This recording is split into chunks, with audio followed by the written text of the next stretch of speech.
بسم اللہ الرحمن الرحیم۔ حضرت عمر رضی اللہ تعالیٰ عنہ کا قصہ۔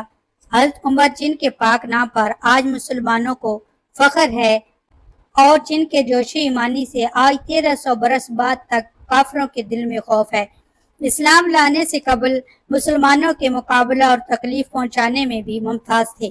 نبی اکرم صلی اللہ علیہ وآلہ وسلم کے قتل کے در پہ رہتے تھے۔ ایک روز کفار نے مشورہ کی کمیٹی قائم کی کہ کوئی ہے جو محمد صلی اللہ علیہ وسلم کو قتل کر دے۔ عمر رضی اللہ تعالیٰ عنہ نے کہا کہ میں کروں گا۔ لوگوں نے کہا کہ بے شک تم ہی کر سکتے ہو۔ عمر رضی اللہ تعالیٰ عنہ تلوار لٹکائے ہوئے اٹھے اور چل دیے۔ اس فکر میں جا رہے تھے کہ ایک صاحب قبیلہ زہرہ کے جن کا نام حضرت سعد بن ابی وقاص ہے اور بعضوں نے اور صاحب لکھے ہیں، ملے۔ انہوں نے پوچھا کہ عمر کہاں جا رہے ہو؟ کہنے لگے کہ محمد صلی اللہ علیہ وآلہ وسلم کے قتل کی فکر میں ہوں۔ نعوذ باللہ۔ سعد نے کہا کہ بنو ہاشم اور بنو زہرہ اور بنو عبد المناف سے کیسے مطمئن ہو گئے ہو؟ وہ تم کو بدلہ میں قتل کر دیں گے۔ اس جواب پر بگڑ گئے اور کہنے لگے کہ معلوم ہوتا ہے تو بھی بے دین جن مسلمان ہو گیا ہے، لا پہلے تجھی کو نپٹا دوں۔ یہ کہہ کر تلوار سونت لی اور حضرت سعد نے بھی یہ کہہ کر کہ جہاں میں مسلمان ہو گیا ہوں تلوار سنبھالی۔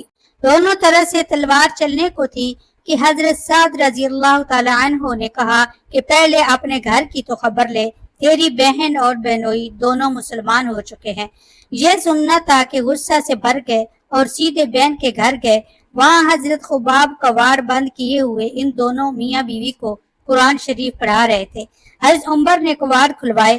ان کی آواز سے حضرت خباب تو جلدی سے اندر چھپ گئے اور وہ صحیفہ بھی جلدی میں باہر ہی رہ گیا جس پر آیتیں قرآنی لکھی ہوئی تھی۔ ہمشیرہ نے کوار کھولے۔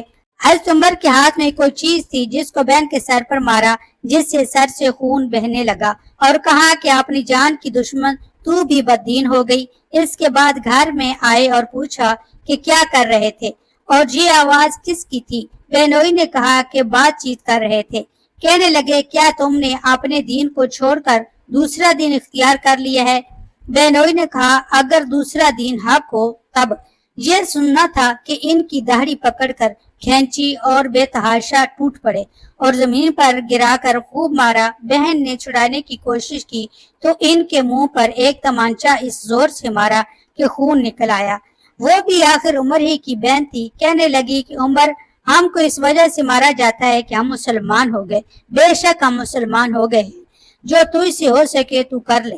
اس کے بعد حضرت عمر رضی اللہ تعالی عنہ کی نگاہ اس صحیفہ پر پڑی جو جلدی میں باہر رہ گیا تھا اور غصہ کا جوش بھی اس مار پیٹ سے کم ہو گیا تھا اور بہن کے اس طرح خون میں بھر جانے سے شرم سی بھی آ رہی تھی۔ کہنے لگے کہ اچھا مجھے دکھلا یہ کیا ہے؟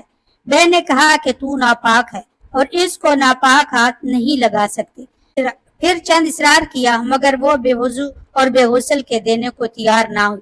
حضرت عمر نے غسل کیا اور اس کو لے کر پڑھا۔ اس میں سورہ طٰہٰ لکھی ہوئی تھی۔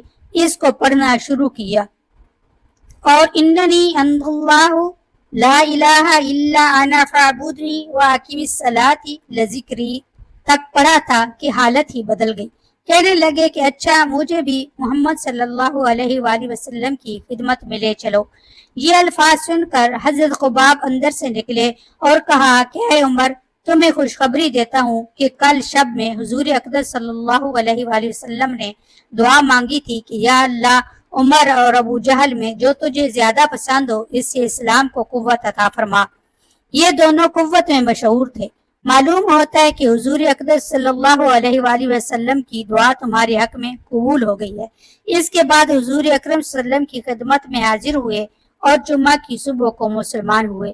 ان کا مسلمان ہونا تھا کہ کفار کے حوصلے پست ہونا شروع ہو گئے، مگر پھر بھی یہ نہایت مختصر جماعت تھی اور وہ سارا مکہ بلکہ سارا عرب اس لیے اور بھی جوش پیدا ہوا اور جلسے کر کے مشورہ کر کے ان حضرات کو ناپید کرنے کی کوشش ہوتی تھی اور طرح طرح کی تدبیریں کی جاتی تھیں۔ تاہم اتنا ضرور ہوا کہ مسلمان مکہ کی مسجد میں نماز پڑھنے لگے۔ حضرت عبداللہ بن مسعود فرماتے ہیں کہ عمر رضی اللہ تعالی عنہ کا اسلام لانا مسلمانوں کی فتح تھی اور ان کی ہجرت مسلمانوں کی مدد تھی اور ان کی خلافت رحمت تھی۔ سبحان اللہ۔ واہ عمر، تیری عظمت کو سلام۔